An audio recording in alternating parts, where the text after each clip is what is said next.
Hey, hi, hello ladies, how's it going, Hope you're doing good, hope you're doing well. Me, I'm doing excellent, thank you so much for asking, because today we have some more juicy updates to the Brady Ebert situation. I made a promise to you guys, as long as there's stuff to talk about regarding this topic, surrounding this drama, I'm gonna cam up and I'm gonna tell you, and there's been a couple things I missed along the way that I need to clarify, and would you know it, Brady, while sitting in jail, was fired from his newest band, and they didn't really get around to telling him that yet. So today we're going to get into all of these beautiful updates, but before we do, my name is Dan Frampton, all one word, the O's a zero. You know who it is. I am the internet's most ruthless gatekeeper, and you know what I like around here. Likes and subs. If you got them, I want them. Also, if you're privy enough to have a bunch of hype points, scoot some of those my way as well. And while I'm here doing some house cleaning, I have a comic book for sale. Go to moshman.bigcartel.com today to pick up your copy of The Scrupulous Moshman,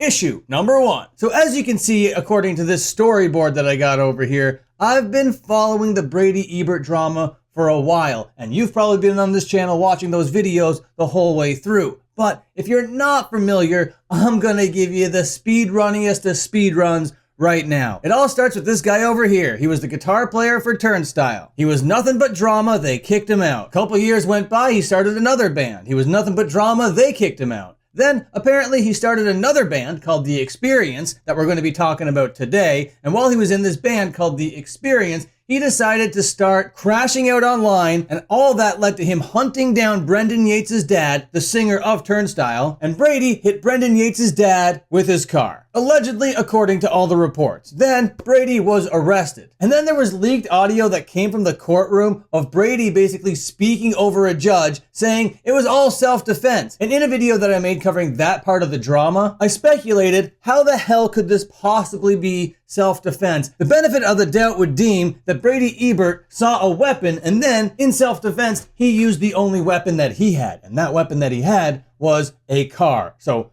in my speculation in that video, I thought maybe this guy had a gun. Maybe this guy had a firearm. But as someone pointed out in the comments, that wouldn't have made a lot of sense, because in that leaked audio, Brady would have mentioned at least 100 times that there was a firearm involved. But I got an article over here, another piece of journalism that tells us what was actually going on. Quote, on the 29th of March, police found William Yates outside his home with trauma to his lower extremities, with a broken bone protruding from his leg, according to the Baltimore Banner. This part I didn't know until now. I knew Brendan's dad got hurt, but I had no idea about this protruding bone. But what was this weapon? Because remember, Brady showed up to Brendan's dad's house earlier in the day, honking his horn, shouting obscenities, then he left, and then when he came back, he ran him over. The article continues. Yates' family members said that Ebert drove up to his house, honked and swore, then drove off before returning. According to police, Yates threw a rock at his car and Ebert drove into him as he attempted to run away. Ebert allegedly returned an additional time to yell at Yates that he deserved it. Jesus Christ, these two parts, I had no idea. It was only a rock. He threw a rock at your car and you ran him over for it, and then you came back a third time to yell that he deserved it. This is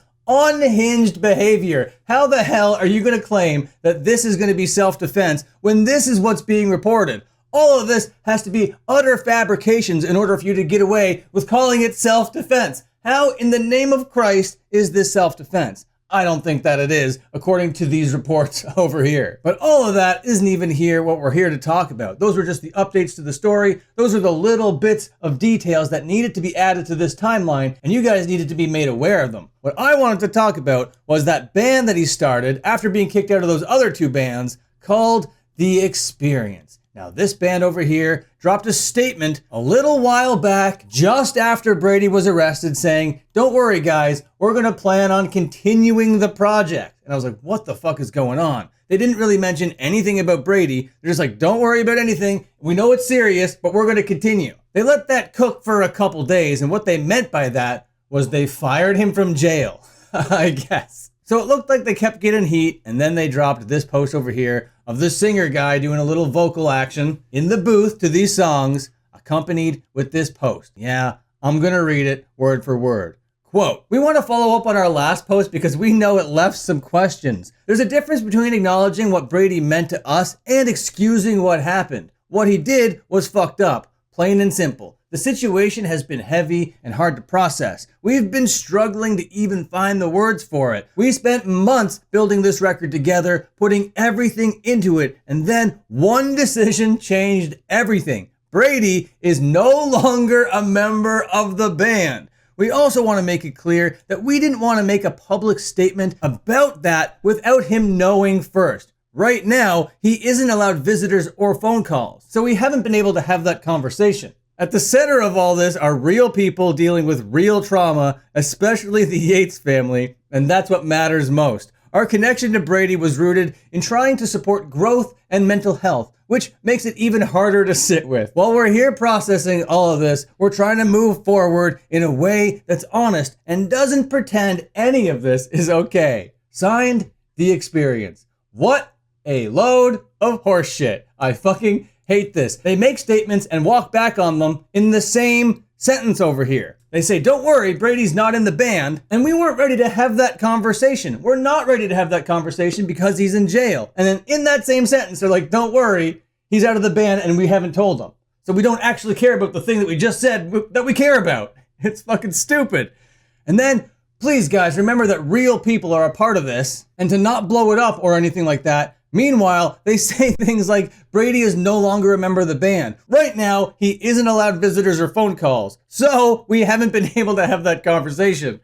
What? Why didn't you just take a pause?